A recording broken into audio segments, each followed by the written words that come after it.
नमस्कार मित्रांनो, सर्वांचं स्वागत आहे आजच्या एका नवीन व्हिडिओमध्ये। मित्रांनो, आजच्या व्हिडिओमध्ये 1000 स्क्वेअर फूट स्लॅब टाकण्यासाठी मटेरियल किती लागणार आहे, मटेरियलसाठी खर्च किती येऊ शकतो, लेबर खर्च किती येऊ शकतो, या व्हिडिओमध्ये माहिती मिळणार आहे।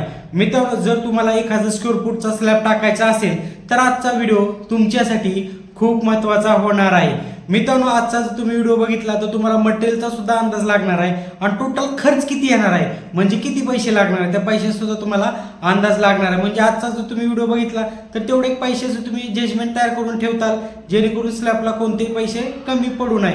आजचा व्हिडिओ तुमच्यासाठी खूप महत्त्वाचा होणार आहे। मित्रांनो, माहिती सुरू करण्या अगोदर तुम्हाला काही गोष्टी लक्षात घेणं गरजेचं आहे। तुम्हाला जो स्लॅब टाकायचा आहे त्या स्लॅबसाठी सिमेंट असेल, स्टील असेल, वाळू असेल, खडे असेल, कोणत्या क्वालिटीचं वापरणार आहे, किंवा तुम्ही कोणत्या भागामध्ये राहता, शहरी भागामध्ये राहता का ग्रामीण भागामध्ये राहता, तुम्ही ज्या गावामध्ये राहता तिथे सेंटरिंगचा रेट काय चालू आहे, किंवा स्लॅब टाकणारे जे कामगार आहेत त्यांचा रेट काय चालू आहे, त्यावरती टोटली खर्च डिपेंड असतो। मटेरियल तुम्ही कोणत्या क्वालिटीचं खरेदी करणार आहे किंवा कामगारांचा खर्च किती येणार आहे त्यावरती टोटली खर्च किती येणार आहे अवलंबून असतो। पण मित्रांनो, आजचा तुम्ही व्हिडिओ बघितल्यानंतर एक तुम्हाला अंदाज लागणार आहे की 1000 स्क्वेअर फूटसाठी तुमच्याकडे स्लॅबसाठी किती पैसे असणे आवश्यक आहे, सिमेंट किती लागणार आहे। पण त्याआधी मित्रांनो, तुम्ही चॅनलवरती नवीन असाल तर चॅनलला सबस्क्राईब करायला विसरू नका। आपल्या या चॅनलवरती कन्स्ट्रक्शन विषय असेल, वास्तुशास्त्र विषय असेल, सर्व माहिती सांगितली जाते ते मराठीमध्ये, त्यामुळे सबस्क्राईब करायला विसरूच नका। आता मटेरियल किती लागणार आहे जाणून घेऊया। सिमेंट 100 ते 110 बॅगच्या आसपास लागणार आहे। एका सिमेंट बॅगची जी खरेदीची किंमत आहे आपण ते 360 रुपये धरलेले आहे। आता तुम्ही कोणत्या कंपनीचे सिमेंट खरेदी करताय त्यावरती रेट वेगवेगळा असू शकतो। आपण उदाहरणासाठी 360 रुपये एका सिमेंट बॅगची किंमत धरलेली आहे। आपल्याला 100 ते 110 बॅगच्या आसपास सिमेंट लागणार आहे। मित्रांनो, स्लॅब टाकताना सिमेंट तुम्ही थोडंफार 20-30 बॅग एक्स्ट्रा आणून ठेवा। जर तुमचं स्लॅब टाकताना जर सिमेंट कमी पडलं तर ऐन वेळेस तुम्हाला स्लॅब टाकताना वेळ लागू शकतो, किंवा तुम्हाला मार्केटमध्ये मिळणार सुद्धा नाही इमिडिएटली। त्यामुळे तुम्ही सिमेंट वगैरे एक्स्ट्रा आणून ठेवा। एक्स्ट्रा जरी आणलं तरी तुम्ही नंतरच्या कामासाठी वापर करू शकता। तुमच्या ऐन वेळेस स्लॅब टाकताना कोणत्याही प्रकारची धावपळ होऊ नये, त्यामुळे थोडंफार एक्स्ट्रा सिमेंट आणून ठेवा। आपण 100 ते 110 बॅगच्या आसपास धरलेला आहे। 360 रुपये एका सिमेंट बॅगची किंमत धरलेली आहे, त्याचे झाले 39,600 रुपये सिमेंटसाठी। त्यानंतर स्टील किती लागणार आहे 1000 स्क्वेअर फूट स्लॅबसाठी, 1000 किलो ते 1100 किलोच्या आसपास लागणार आहे। तुमचा प्लॅन कसा आहे स्लॅबचा त्यावरती सुद्धा काही गोष्टी डिपेंड असतात, पण नॉर्मली या गोष्टी या रेंजमध्ये त्या लागतच। 1000 किलो ते 1100 किलो या रेंजमध्ये लागणार आहे। आता स्टीलचा जो रेट आहे आपण पर किलोचा खरेदीचा तो 65 रुपये धरलेला आहे। स्टील सुद्धा तुम्ही मार्केटमध्ये खरेदी करण्यासाठी गेल्यानंतर कंपनीवरती आणि क्वालिटीवरती रेट वेगवेगळा आहे, पण 65 रुपये जरी आपण रेट धरला 65 रुपयामध्ये सुद्धा तुम्हाला एक चांगल्या क्वालिटीचं मिळून जाईल।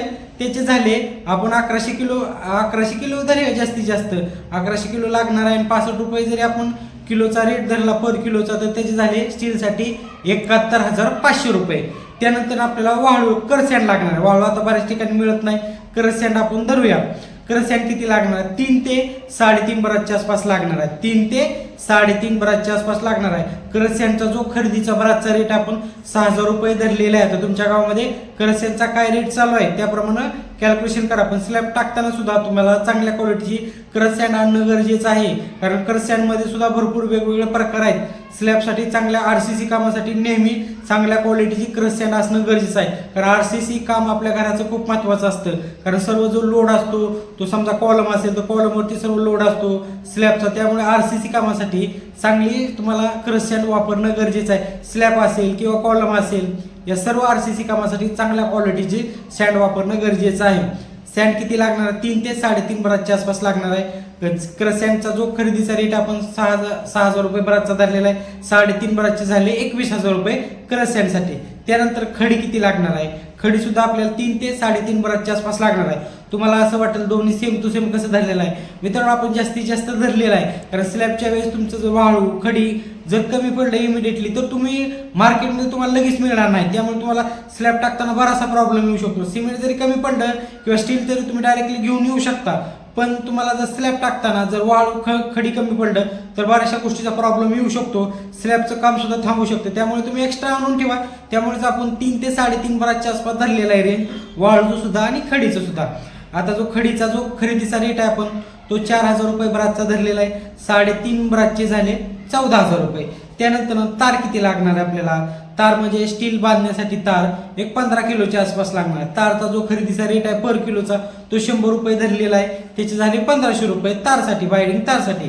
त्यानंतर सेंटरिंग खर्च किती येणार आहे, सेंटरिंगवाले जे मिस्त्री असतात, ठेकेदार असतात, त्यांचा खर्च किती येणार, त्यामध्ये स्लॅबचं कटिंग असेल, स्लॅब ठोकायचा असेल, स्लॅब बांधायचा असेल, तर हा सेंटरिंग खर्च मित्रांनो आपण जो पर स्क्वेअर फूटचा जो 70 रुपये धरलेला आहे पर स्क्वेअर फूट. टोटल आपलं 1000 स्क्वेअर फूटचा स्लॅब आहे, म्हणजे 1000चा जर गुणाकार 70 रुपये जरी आपण रेट झाला त्याच्याबरोबर केला तर उत्तर किती येणार, 70,000 येणार. म्हणजे 1000 स्क्वेअर फूट स्लॅब टाकण्यासाठी सेंटरिंग खर्च 70,000 रुपये येऊ शकतो. मित्रांनो हा रेट तुमच्या गावामध्ये काय चालू आहे त्याप्रमाणे कॅल्क्युलेशन करा, कारण बरेचसे लोक या व्हिडिओवरती कमेंट करतील का आमच्या गावामध्ये हा रेट चालू आहे, तो रेट चालू आहे. तुमच्या गावामध्ये जो रेट चालू आहे त्याप्रमाणे तुम्ही कॅल्क्युलेशन करा. आपण उदाहरणासाठी 70 रुपये पर स्क्वेअर फूट धरलेला आहे. 1000 स्क्वेअर फूटचं स्लॅबचे झाले 70,000 रुपये सेंटरिंग खर्च.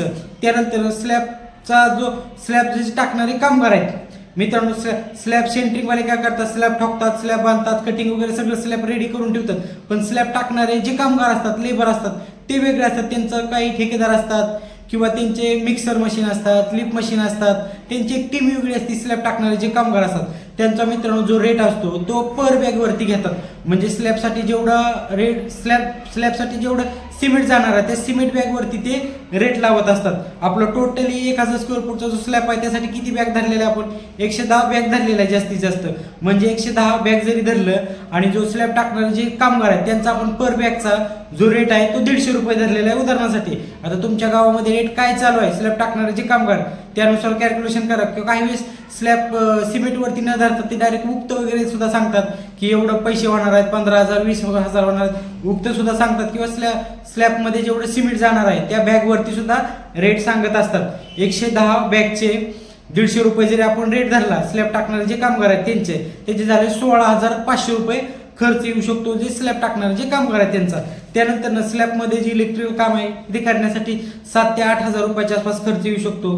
किरकोळ खर्च सुद्धा 5,000 ते 6,000 रुपयाच्या आसपास येऊ शकतो. मित्रांनो या सर्वांची जर टोटल बेरीज केली तर आपल्याला टोटल अंदाज लागणार आहे, मटेरियलचा सुद्धा आणि लेबरचा सुद्धा अंदाज लागणार आहे. या सर्वांची जर टोटल बेरीज केली तर 2,48,000 उत्तर येणार आहे. 2,48,000 म्हणजे सरासरी जरी आपण एक जजमेंट काढलं तर 2.5 लाख रुपये खर्च येणार आहे बघा 1000 स्क्वेअर फूट स्लॅब टाकण्यासाठी. मटेरियल खर्च आणि लेबर खर्च समजलं मित्रांनो. आजचा व्हिडिओ बघितल्यानंतर तुम्हाला टोटली अंदाज आला असेल.